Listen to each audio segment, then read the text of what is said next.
English 111. We are quickly nearing the end of the semester, but you still have a couple of assignments left, a few assignments left, including your argument paper, which is your final major paper.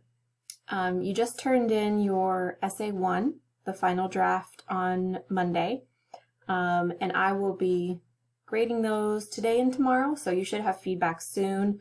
I want to make sure that you have feedback before you complete the argument papers that you'll be turning in this coming Monday, so the Monday coming up after this weekend.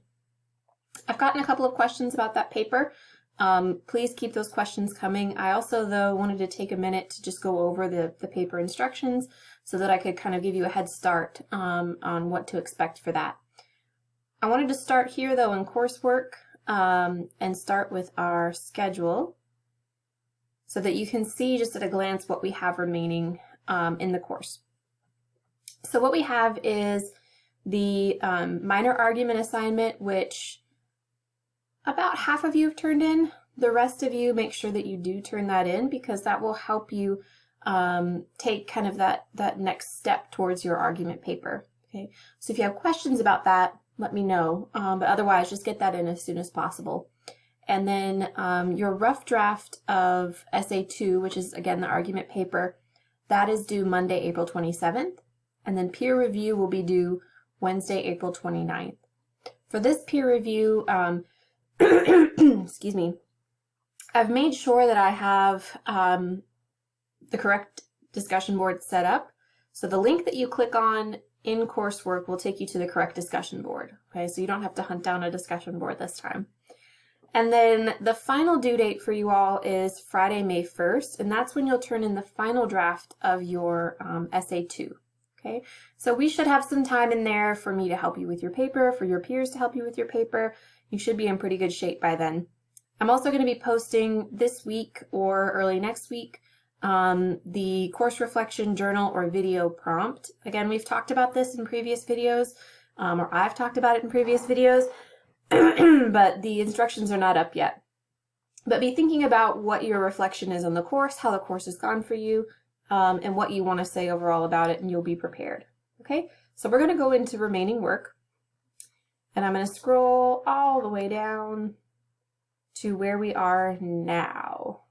Okay, so again, yesterday, this was due, the minor argument assignment.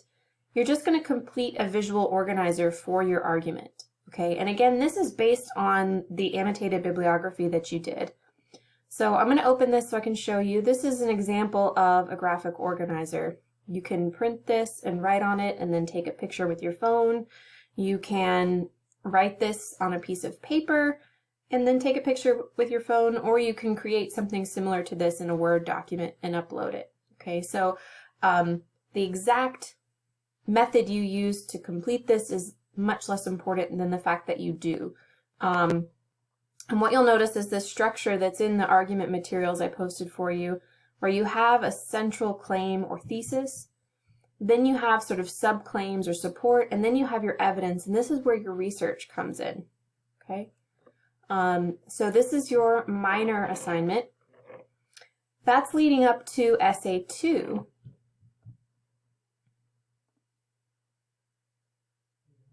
Which I'm opening slowly. Okay, and for this, you're simply going to create an argument paper from the research you've already done for your annotated bibliography. So it's a 2-page minimum argumentative paper.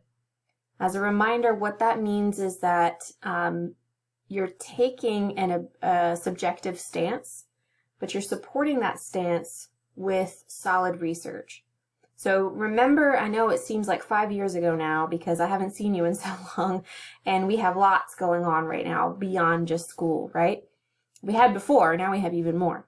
So it probably feels like about 5 years ago, but try to remember when we were in the computer lab together and we were talking about how we can identify strong sources, right? So if you're still working through that, if it's still not clear, please contact me and I'll help you with that. Our librarians can also help you with that, okay, if you contact them from the TechLink library page. Okay, so that's what you're doing for Essay 2. You can write on any topic you like. If you don't like the topic that you chose for your annotated bibliography, pick a new one. Maybe you want to do something related to COVID-19, for instance, and you want to sort through information about the Spanish flu pandemic, for instance. So you can pick any topic you like. If you're not sure if it's a good topic or not, email it to me and I'll be able to tell you pretty quickly whether or not it's going to work with the kinds of sources that you need to have. Okay. So again, you're going to, oh, it looks like we have, this moved. Anyway, again, you're going to post your rough draft to the peer editing discussion board. And it looks like I have some things to make available to you. Those darn gray words under the titles just get me every time. I don't see them. Anyway, so rough draft by, that's not showing up either. I will correct this for you all so you can see it correctly. But rough draft by Monday, April 27th. In fact, let me exit this preview right now so that I can, now you really feel like you're in class with me, right? You won't believe me, but this doesn't happen in my other classes. Something about the way this class is set up, things are never in the right place. Look, if you see it from my view, it makes perfect sense. So anyway, unhide. There we go. Okay. So you'll be able to see it. I'll go in and clean all this up so you can see all of it. Okay. And then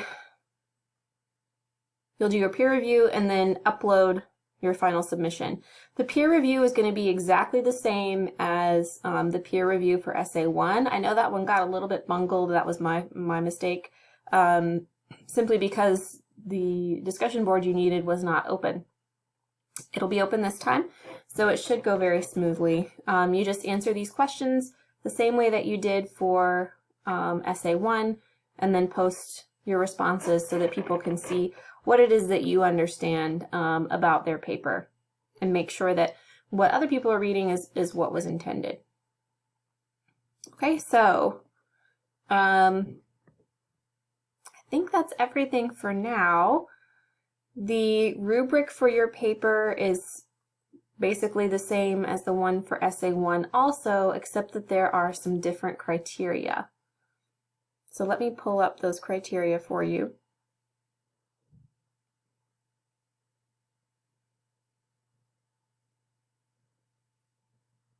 We're getting there. Maybe if I say enable editing. Here we go. Okay. So the criteria are a little different. If you scroll down to assignment specific criteria, you'll notice you're going to be graded based on the sources that you use, the way that you incorporate those sources, the way that you cite those sources, and then your works cited page. Again, if you want help with any of this, please let me know. We can do a one-on-one kind of tutoring type session over video. Or if you ask me a question and you want me to explain it, I can even make a video specifically for you. So just let me know what you need help with, okay? If you have questions as we near the end of the semester, let me know. Otherwise, I will talk to you all soon.